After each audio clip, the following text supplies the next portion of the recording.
Social മീഡിയയിൽ നടത്തിയ അഭിപ്രായ സർവേകളിൽ വി.ഡി. സതീശന് വൻ മുന്നേറ്റം. UDF നേതൃനിരയിൽ നിന്ന് മുഖ്യമന്ത്രി സ്ഥാനത്തേക്ക് ജനങ്ങൾ ആരെ ആഗ്രഹിക്കുന്നു എന്ന ചോദ്യത്തിന് ഭൂരിഭാഗം പേരും സതീശന്റെ പേരാണ് നിർദ്ദേശിക്കുന്നത്. 4 പ്രധാന പോളുകളിലും വി.ഡി. സതീശൻ 80% മുകളിൽ പിന്തുണ നിലനിർത്തുന്നു. ഏകദേശം 6 ലക്ഷത്തിലധികം വോട്ടുകൾ രേഖപ്പെടുത്തിയ ഈ പോളുകളിൽ സതീശന് വൻ ഭൂരിപക്ഷമാണ്. രമേശ് ചെന്നിത്തല, KC വേണുഗോപാൽ എന്നിവരെക്കാൾ ബഹുദൂരം മുന്നിലാണ് നിലവിൽ വി.ഡി. സതീശൻ. മിക്ക പോളുകളിലും രമേശ് ചെന്നിത്തലയ്ക്ക് 4% മുതൽ 8% വരെയും KC വേണുഗോപാലിന് 5% മുതൽ 9% വരെയാണ് വോട്ട് ലഭിച്ചിരിക്കുന്നത്.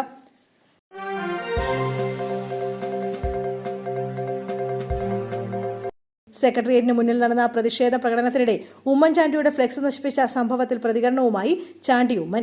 കോൺഗ്രസുകാർ മനഃപൂർവ്വം ഉമ്മൻചാണ്ടിയുടെ ഫ്ലെക്സ് കീറില്ലെന്നായിരുന്നു ചാണ്ടി ഉമ്മന്റെ പ്രതികരണം. ആവേശത്തിനിടയിൽ ആരെങ്കിലും ചെയ്തതാകാമെന്നും അദ്ദേഹം പറഞ്ഞു. ചിലർ മദ്യലഹരിയിലായിരിക്കാനും സാധ്യതയുണ്ടെന്ന് അദ്ദേഹം കൂട്ടിച്ചേർത്തു. ഒരു നേതാവിന്റെയും ഫ്ലെക്സ് നശിപ്പിക്കുന്ന പ്രവണത അംഗീകരിക്കാനാവില്ലെന്നും മുഖ്യമന്ത്രി സ്ഥാനത്തെ ചൊല്ലിയുള്ള തർക്കത്തിൽ പരസ്യ പ്രതിഷേധങ്ങൾ ഒഴിവാക്കാമായിരുന്നുവെന്നും ചാണ്ടി ഉമ്മൻ അഭിപ്രായപ്പെട്ടു. ഇന്നലെ വി.ഡി. സതീശനെ അനുകൂലിച്ച് സെക്രട്ടേറിയറ്റിലേക്ക് നടത്തിയ മാർച്ചിനിടെ KC വേണുഗോപാലിന്റെ ചിത്രത്തോടൊപ്പം ഉമ്മൻചാണ്ടിയുടെ ചിത്രവും നശിപ്പിക്കപ്പെട്ടിരുന്നു.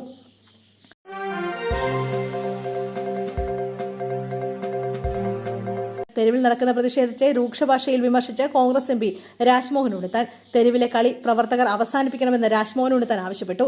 കോൺഗ്രസിൽ ഇപ്പോൾ നടക്കുന്നത് വിഭാഗീയ പ്രവർത്തനമാണ്. സംഘടനാ മര്യാദ പാലിക്കണം. തീക്കൊള്ളുകൊണ്ട് തലചൊറിയരുതെന്നും രാജ്മോഹൻ ഉണ്ണിത്താൻ ആവശ്യപ്പെട്ടു. മുഖ്യമന്ത്രി സ്ഥാനത്തിന് വേണ്ടി നേതാക്കൾക്ക് അവസാനം വരെ പൊരുതാം. തെരുവ് യുദ്ധം നടത്തരുത്. ഹൈക്കമാൻഡ് തീരുമാനം വന്നാൽ ഒരു എതിർ ശബ്ദവും ഉയരില്ലെന്നും രാജ്മോഹൻ ഉണ്ണിത്താൻ പറഞ്ഞു.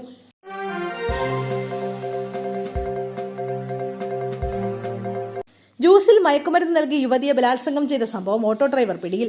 പത്തനംതിട്ട സ്വദേശി വിനോദാണ് അറസ്റ്റിലായത്. ഇയാൾക്കെതിരെ യുവതി DGPക്കും SP-ക്കും പരാതി നൽകിയിരുന്നു. നഗ്ന ദൃശ്യങ്ങൾ സമൂഹമാധ്യമങ്ങളിൽ പ്രചരിപ്പിക്കുമെന്ന് ഭീഷണിപ്പെടുത്തി പ്രതി വിവിധയിടങ്ങളിൽ കൊണ്ടുപോയി തന്നെ ബലാത്സംഗം ചെയ്ത യുവതി വ്യക്തമാക്കിയിരുന്നു. വിവരം പുറത്തറിയിച്ചാൽ കൊല്ലുമെന്ന് പ്രതി ഭീഷണിപ്പെടുത്തിയെന്നും യുവതി പറഞ്ഞിരുന്നു.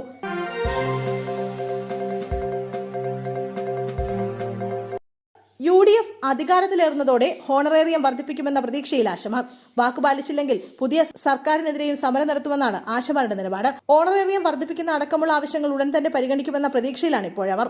പുതിയ സർക്കാരിലാണ് പ്രതീക്ഷയെന്നും വാക്കുപാലിച്ചില്ലെങ്കിൽ പുതിയ സർക്കാരിനെതിരെയും സമരം ഉറപ്പായി നടത്തുമെന്നും ആശമാർ പറഞ്ഞു.